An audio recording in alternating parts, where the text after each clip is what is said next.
ce matin, toi le Dieu qui dit un mot et la chose arrive. Sois béni ce matin. Toi le point de départ de toute vie terrestre. Sans toi, nous ne pouvons rien. Mais avec toi, nous ferons des exploits. Qui donne la vie au mort, si ce n'est toi l'Éternel? Qui guérit les malades, si ce n'est toi le Dieu Tout-Puissant? Jéhovah Rapha est ton nom. Adonai est ton nom. El Elyon, c'est toi notre Dieu. Encore ce matin, reçois la gloire de toutes les créatures terrestres, en reconnaissant ta souveraineté, en reconnaissant ta majesté. Père, pour ce temps de la parole, fais-nous grâce, Seigneur notre Dieu, de proclamer la parole telle que tu l'as inscrite du haut des cieux, telle que tu l'as proclamée, Seigneur notre Dieu, dans ta souveraineté. Tu es celui qui connaît les besoins de tout un chacun de nous. Ne nous laisse pas parler comme un homme, mais parle-nous comme un Dieu. Toi qui connais les besoins légitimes de ce peuple. Père, nous nous abandonnons entre tes mains. Nous voulons disparaître et que toi, l'Éternel, notre Dieu, tu apparaisses pour la gloire de ton nom. C'est pourquoi, Père, nous prions même pour tous les bien-aimés qui sont en route. Tu es celui qui rassemble les nations auprès de toi. Nous prions même pour tous les bien-aimés qui suivent cette émission, ce culte, dans les réseaux sociaux. Nous les recommandons entre tes mains. Permets, Seigneur, que cette parole trouve place, soit capable de séparer moelle et jointure, soit capable de convaincre et de ramener à toi les brebis perdues. Que cette parole soit capable d'attacher les âmes à toi et de les rendre inébranlables, afin qu'au retour du Fils de l'homme, qu'aucun de nous ne rate l'événement. Père, merci. Nous taisons les démons, les bruits de la vie. Nous les faisons taire maintenant et nous te laissons toi nous parler. Béni soit ton nom ce matin.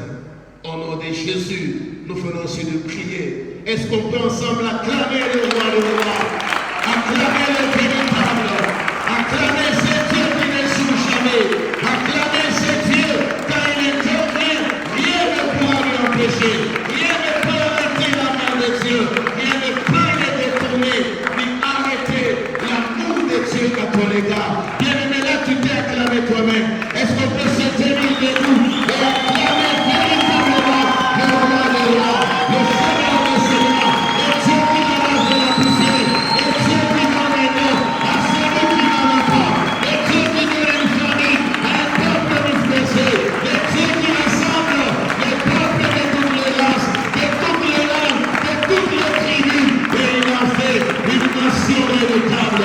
Oh, béni soit ton nom ce matin. Merci Seigneur notre Dieu. Amen. Que Dieu nous bénisse. Que Dieu bénisse la journée d'aujourd'hui. Que Dieu bénisse le culte de ce matin.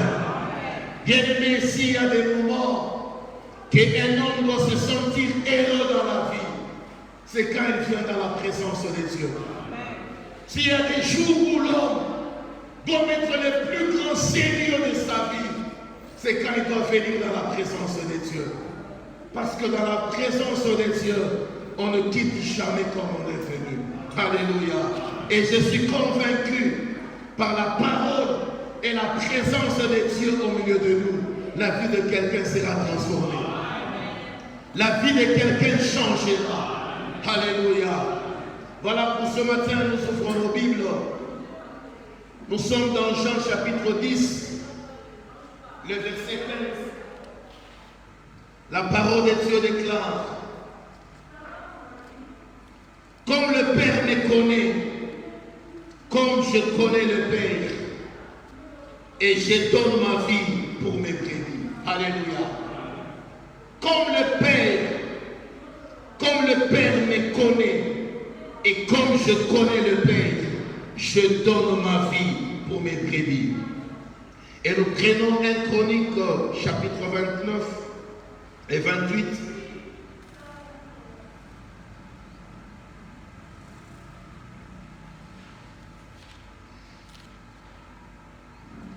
Chronique au chapitre 28, nous allons lire le 9e verset. La parole de Dieu déclare: et toi, Salomon, mon fils, connais les dieux de ton père et sers-le d'un cœur dévoué, d'une âme bien disposée, car l'Éternel sonde tous les cœurs et pénètre tous les desseins et toutes les pensées. Si tu les cherches, il se laissera trouver par toi. Mais si tu l'abandonnes, il te rejettera pour toujours. Nous allons lire même la version Les Semeurs. Toujours 1 Chronique, chapitre 28, la parole de Dieu déclare: quant à toi, Salomon, mon fils, apprends à bien connaître les dieux de ton père et adore-le d'un cœur sans partage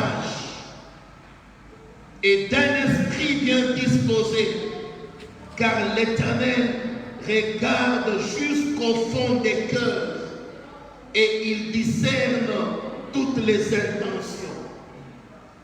Si tu t'attaches à lui, il interviendra en ta faveur. Mais si tu te détournes de lui, il te rejettera pour toujours. Alléluia. Bien-aimés, je bénis le Seigneur pour la journée d'aujourd'hui. Comme le mercredi, Dieu nous a mis à cœur de parler sur un des principes clés de la vie chrétienne. De parler sur un grand secret d'une vie chrétienne réussie, d'une vie prospère et d'une vie de grandeur, d'honneur. Bien-aimés, le mercredi, comme ce matin, nous allons parler sur la première clé de l'honneur. Alléluia. J'aimerais pour toi qui écrivais la première clé de l'honneur. 2 points, la connaissance de Dieu. Alléluia. La première clé de l'honneur. 2 points, la connaissance de Dieu.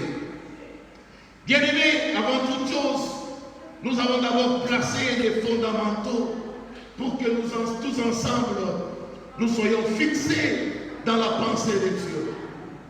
Qu'est-ce que l'on entend par connaissance? Qu'est-ce que l'on entend par honneur? Parce que 2022 est pour toi et pour moi une année de ton honneur. Alléluia. Alors la connaissance se définit comme étant,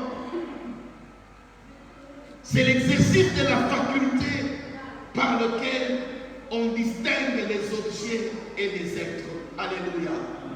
C'est une capacité intellectuelle qui permet à l'homme de distinguer les objets. C'est une idée, une notion qu'on attache à quelque chose ou de quelqu'un. La connaissance aussi peut se définir comme étant prendre une juste idée de soi-même, de ses forces et de sa dignité. Alléluia. J'aime cette définition. La connaissance se révèle comme étant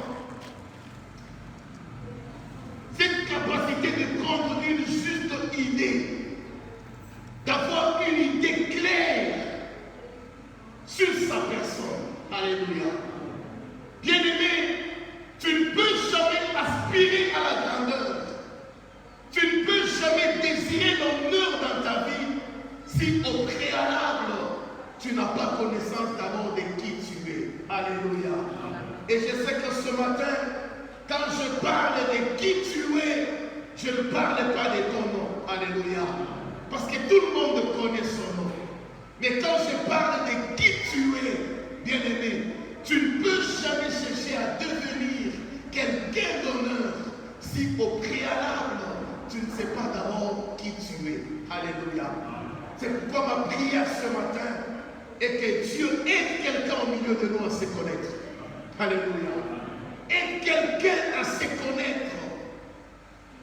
Et l'honneur se définit comme étant l'estime qu'on obtient non seulement des autres, mais qu'on peut avoir de soi-même. Alléluia. L'honneur se définit comme étant l'estime, la considération, la valeur de quelque chose. Non seulement de ce que les autres disent de la chose, mais aussi de ce qu'on peut se dire soi-même.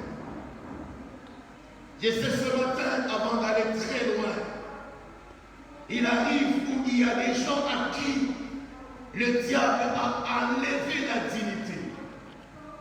Il lui a arraché la personnalité, cette valeur intrinsèque, cette considération de soi. J'entends les gens dire, je ne vois absolument rien.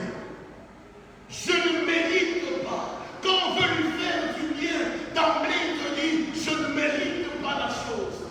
Bien-aimé, qu'est-ce qui amène quelqu'un à lui-même dire que je ne mérite pas?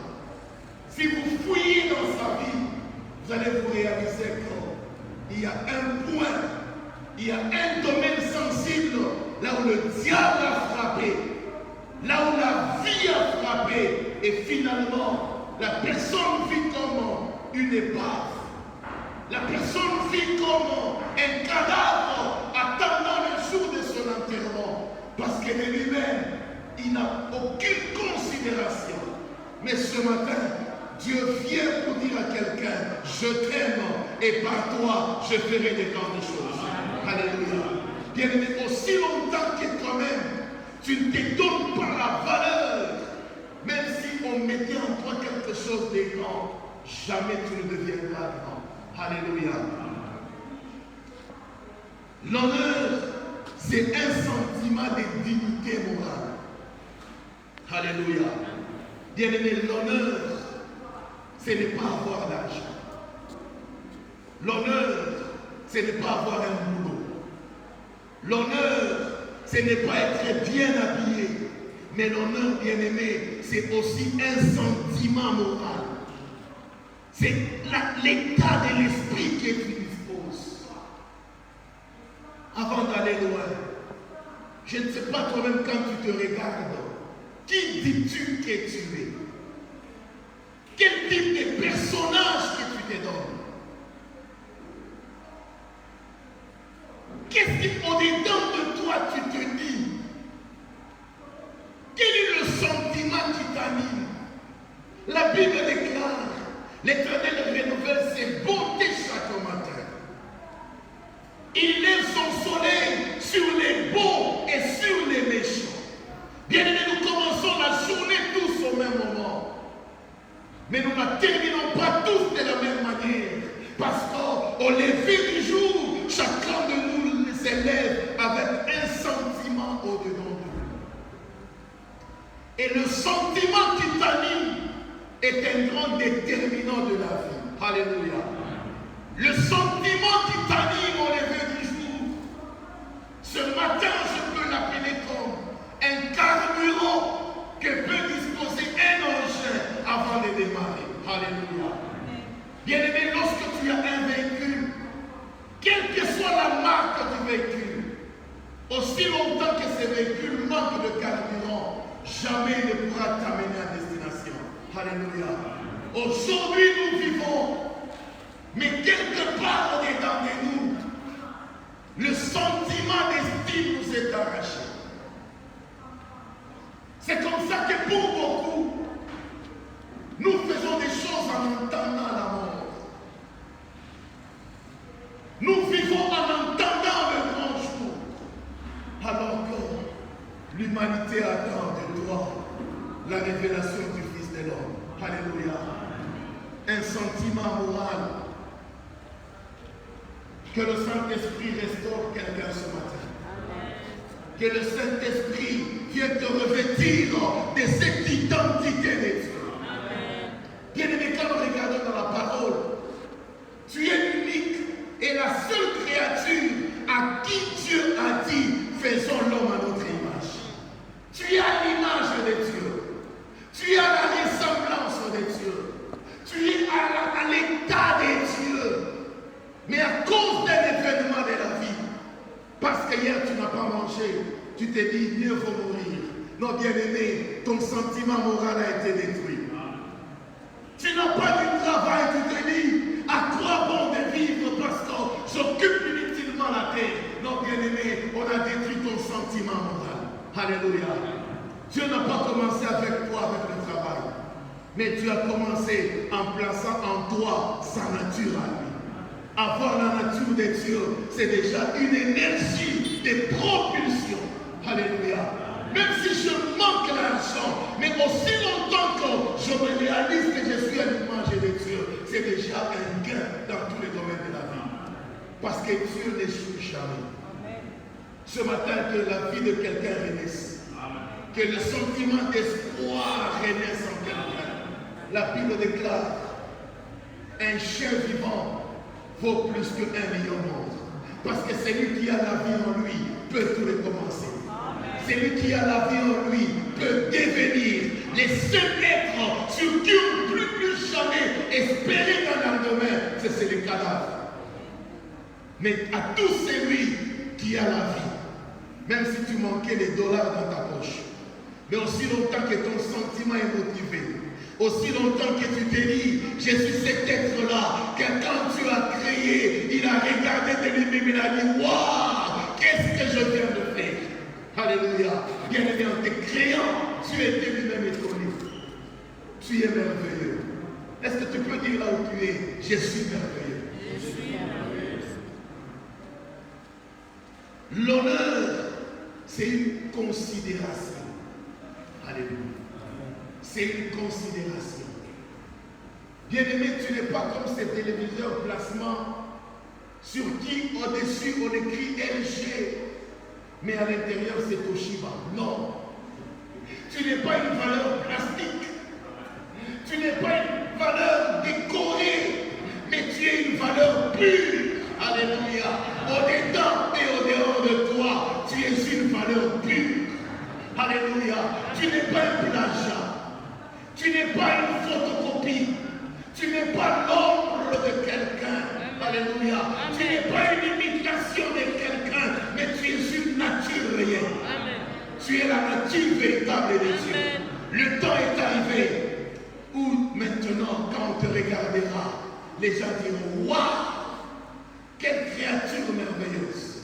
Même à pied, tu t'es dit, waouh, je suis cet homme-là à l'image de Dieu. Alléluia. Amen. Voilà, c'était une introduction. Est-ce que je peux commencer maintenant? Alléluia. Bien-aimés, quand nous regardons la parole que nous venons de lire ce matin, je peux introduire en disant que la connaissance est la première richesse que Dieu a placée dans l'homme. Alléluia.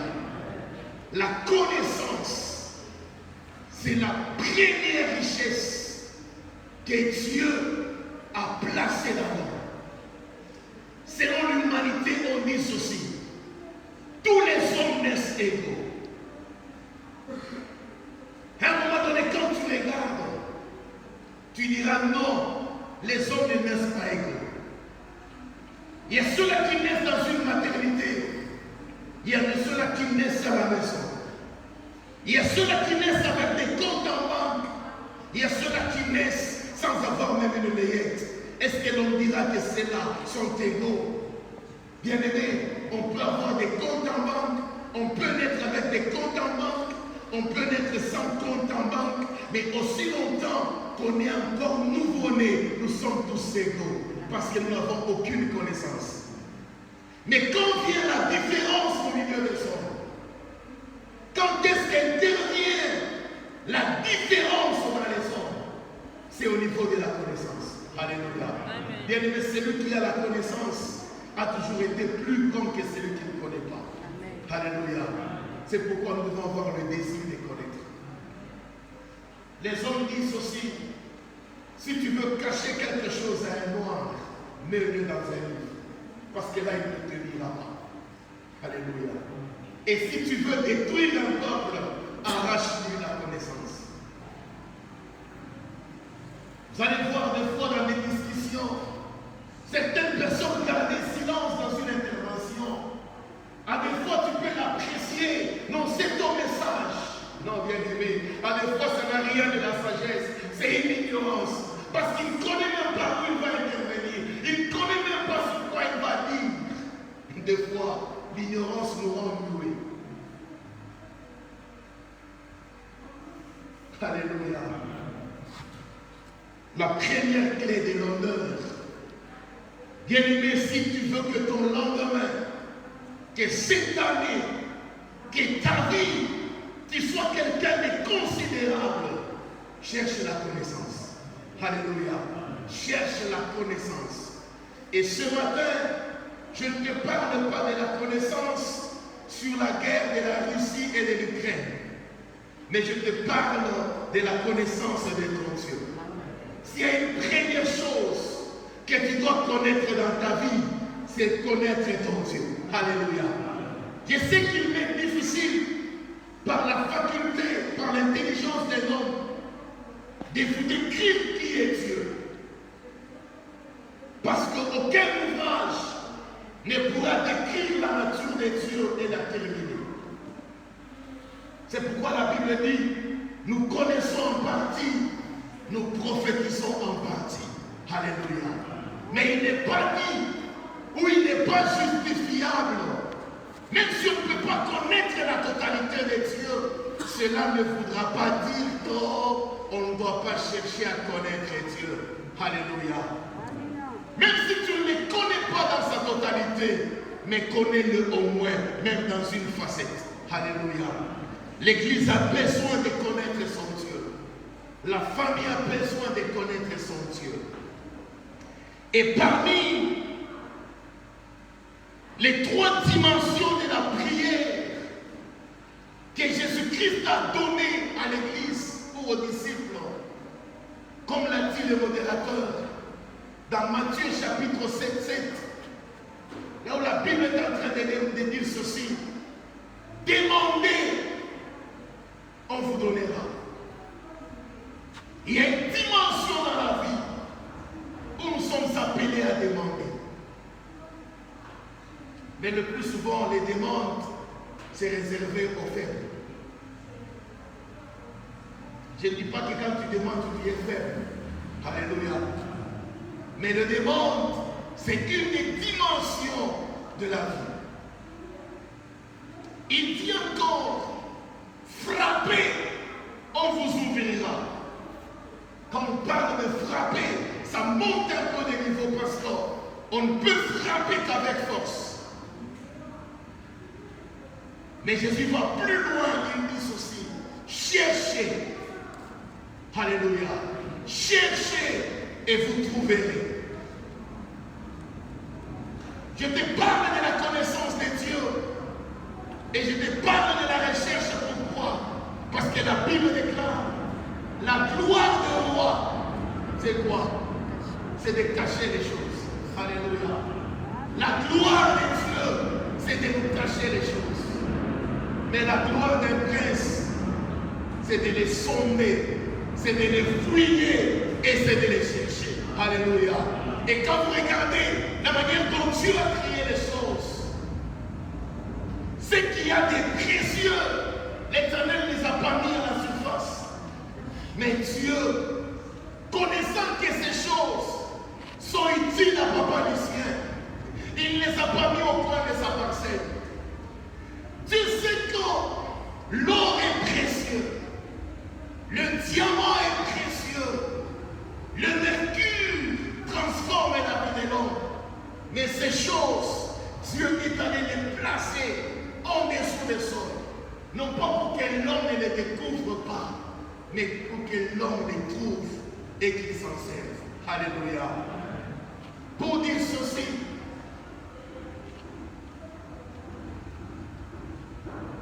Si la chose est cachée, cela ne veut pas dire qu'elle n'est pas à toi. Alléluia. Amen.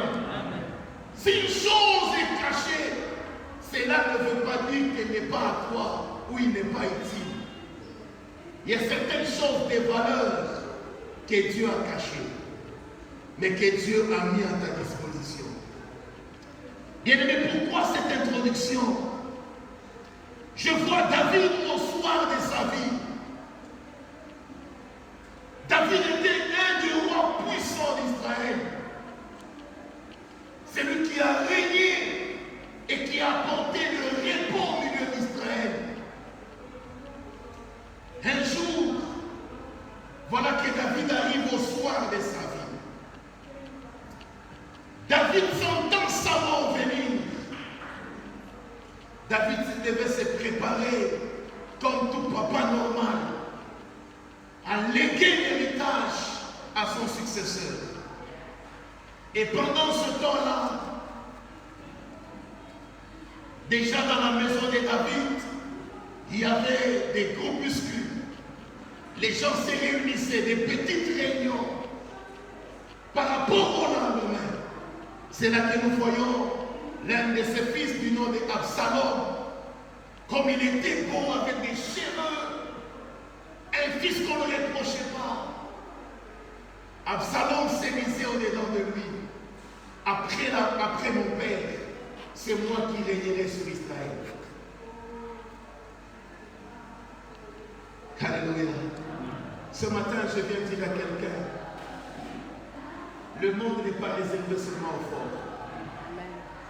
Quand Absalom s'est regardé à cause de sa beauté, Absalom se disait certainement c'est moi. Mais il ne savait pas ce que le plan de Dieu décrivait.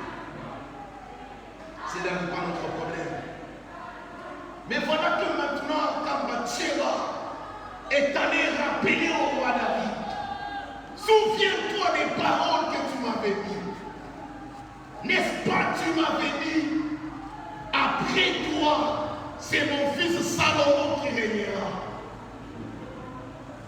Il a réveillé la conscience du roi. Je crois même à Abigail, quand elle parlait à David sur la succession royale, Abigail se disait en lui, David va prendre le testament de tous ses biens, il les déposera entre les mains de mon fils. Comme ça, on m'appellera la maman du président, la maman du roi. Et avec tout ce qu'il a comme richesse, ma vie changera. Et je crois même à Salomon aussi, et plutôt Salomon, qu'on appela Jédidia. Au-dedans de lui, quand il a appris que c'est lui qui deviendra le successeur du roi, et quand il entrait dans la maison, il regardait sous les coffres forts de son père. Il consultait les carnets bancaires de son père pour voir les montants que disposait son papa. Et il se disait, voici les choses que j'ai héritées de mon père.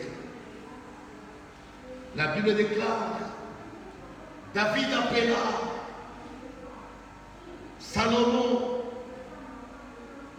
en présence du prophète Nathan, en présence de tous les sages d'Israël, en présence de tous les notables, en présence de la cour royale. Et là maintenant, il devait faire la passation de pouvoir. Et curieusement, quand David réunit ces gens, tout le monde était curieux de voir comment la richesse allait passer d'une main à l'autre.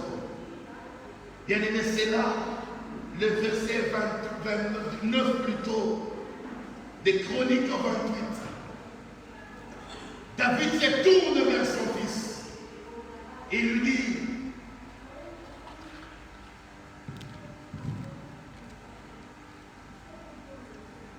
et toi Salomon, mon fils, mon fils. Alléluia. Ça, c'est le serment de l'héritage. Ça, c'est le serment successoral. Ça, c'est le serment d'intronisation pour un roi. Il lui dit, Salomon, mon fils, connais les dieux de ton père. Alléluia. Il ne lui dit pas, connais les montants que j'ai en banque. Il ne lui dit pas, connais les nombres des enfants que je laisse. Mais dans la succession, David introduit le secret d'un pouvoir réussi. Comme ce matin, je peux dire, le succès d'une vie chrétienne réussie. Le secret d'une vie d'honneur commence par la connaissance du Dieu de son Père. Alléluia. Il lui dit, David, Salomon, avant que tu te mettes sur le trône royal, je te conseille une chose. Apprends même maintenant à connaître les dieux de ton Père. Alléluia. C'est là que je dis, comme premier point de la connaissance des dieux, le premier terrain de la connaissance des dieux. David se tourne en lui disant, connais les dieux de ton Père. Ce matin, il nous pose, est-ce que tu connais les dieux de ton Père? Ici, je parle de ton Père biologique d'abord. Alléluia. Bien-aimé, qui est le Dieu de ton papa? Dans la famille là où tu es, quel est le Dieu qu'on invoque? Quel est le Dieu auprès de qui on se prosterne? Je vois dans la parole, un jour une femme, elle devait quitter sa maison pour aller habiter avec son mari. La Bible déclare, elle prie avec elle les dieux de la maison de son père. Les téraphins. Elle les embarqua dans son cortège. Les dieux de la maison de mon père. Bien-aimé, qui est les dieux de ton père? Quand j'essaie de voir les années passées, il arrivait des fois que vous vous réveillez un jour dans la famille sans comprendre qu'est-ce qui se passe. Mais dès que vous voyez les mamans du quartier entrer dans la parcelle, dès que vous voyez les papas du quartier entrer dans la parcelle et ils se mettaient dans des coins, à un moment donné, les cérémonies commencent. On va tuer une poule, on va préparer un gros foufou, on va prendre à un moment donné un morceau de foufou, on met la viande dessus, on va placer dans un coin. Et là on nous dit, ça c'est pour les bakiches. Alléluia. Ça c'est pour les bakiches. Ils doivent aussi manger. Vu les problèmes que nous avons, nous voulons offrir à manger au Père décédé pour qu'il vienne nous délivrer. Si cela peut-être ne se passait pas chez toi, mais moi j'ai eu à le voir dans ma famille. Alléluia. Les dieux de votre maison. Dieu appelle Gédéon, vaillant guerrier. Par toi j'ai délivré Israël. Mais avant qu'on aille loin, Dieu lui dit, détruis les dieux de la maison de ton père. Alléluia. Donc quelque part dans la maison, il y a des dieux, il y a une divinité, il y a un nom qu'on cite quand il y a un problème, il y a un esprit qu'on appelle quand il y a un problème. Bien-aimé, qui est le Dieu de votre maison? J'entends même les chrétiens dire, tu pries Dieu, mais à un moment donné, ce n'est pas mauvais. d'appeler aussi ceux-là qui se reposent. Parce qu'ils ont les yeux de au-delà, capables de regarder et de nous préserver des malheurs donnés. Alléluia. Et ici, je me dire aussi, avant de t'attacher à un père spirituel, cherche d'abord à connaître qui est son Dieu. Alléluia. Qui est son Dieu? Il ne suffit pas de prêcher, transpirer comme je le fais, qui fera de moi un chrétien. Vous êtes libre, bien-aimé, de me poser des questions. Dites-nous un peu qui est ton père.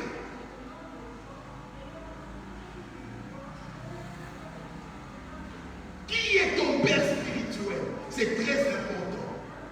Par le Père, on découvre la nature de la divinité qui anime. Par le Père, la Bible déclare, c'est comme de l'huile qui passe du Père vers le Fils. Bien-aimé, si je t'ai posé la main, ça veut dire que c'est mon Dieu que je suis en train de te transférer. Qu'est-ce que j'ai reçu de mon Père? Et qui est mon Père? Malheureusement, aujourd'hui, nous avons beaucoup de pasteurs Melchisedec. Il n'a ni père spirituel, il n'a ni église. Pendant que j'ai dormi,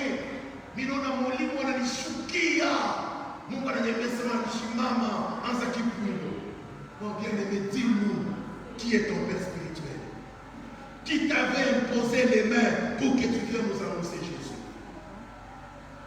Le monde spirituel est très complexe. Quand l'Éternel vient auprès de Moïse, Moïse se détourne pour voir qui est celui qui lui parlait. La Bible déclare, et une voix lui dit, Moïse, ne t'approche pas. Je suis le Dieu de ton père Abraham. Je suis le Dieu de ton père Isaac. Je suis le Dieu de ton père Jacob. L'Éternel se révèle. Bien-aimés, nous devons connaître ces choses. Alléluia. C'est là que je suis en train de dire, le premier terrain de la connaissance de Dieu, c'est dans sa parole. Alléluia. Nous devons découvrir, connaître qui est Dieu au travers de sa parole.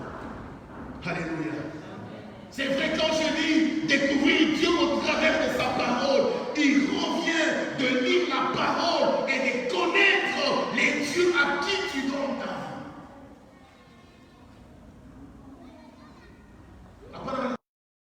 Mungu Kani, non, les dieux de nos pères. Chrétiens, malheureusement aujourd'hui, nous sommes beaucoup plus les chrétiens de dimanche. Alors qu'il y a des journées d'enseignement de la parole.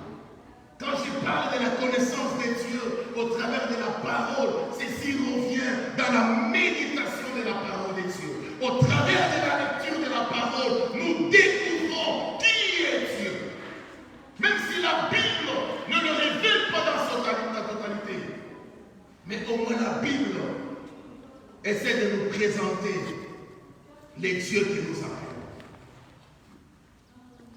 Cette connaissance de Dieu au travers de la Bible, nous pouvons le qualifier comme étant une connaissance intellectuelle. Parce que c'est par le cerveau que nous arrivons en méditant et en découvrant qui est le Dieu d'Abraham. Le Dieu qui lui est apparu, qui lui a dit, quitte la maison de ton père. Le Dieu d'Abraham, c'est ce Dieu-là qui vient rencontrer un papa de 75 ans. Amorti, androposé, incapable de tout, impuissant, un couple stérile. Mais si Dieu-là vient lui dire, je ferai de toi le Père des nations. Alléluia. Tu as besoin de les connaître dans ta vie. Au travers de sa parole, de quelle nature l'Éternel se révèle. Bien-aimé, cette connaissance de Dieu au travers de sa parole, quoiqu'elle paraisse comme une connaissance intellectuelle, mais elle a une dimension puissante parce que la connaissance de la parole de Dieu, elle va nous servir d'affirmissement. Elle sera pour nous comme une lampe à nos pieds. Parce que c'est lui qui a la connaissance. Il a la capacité de juger avant d'agir. Alléluia. Il a le pouvoir de crier et d'analyser les choses. Bien-aimés, si toi et moi, nous avons la vraie connaissance de la parole, la vraie connaissance avec Dieu, avant de nous engager, nous ferons d'abord référence à la parole. Qu'est-ce dit Dieu au travers de sa parole? Quand un tel événement est arrivé, comment Dieu s'était comporté? Face à ce que je veux faire, et si c'était Jésus à ma place, comment il agirait au travers de sa parole? Au travers de sa parole. Elle est une lampe à nos pieds. Bien-aimé, tu ne connais pas ton lendemain. Tu ne connais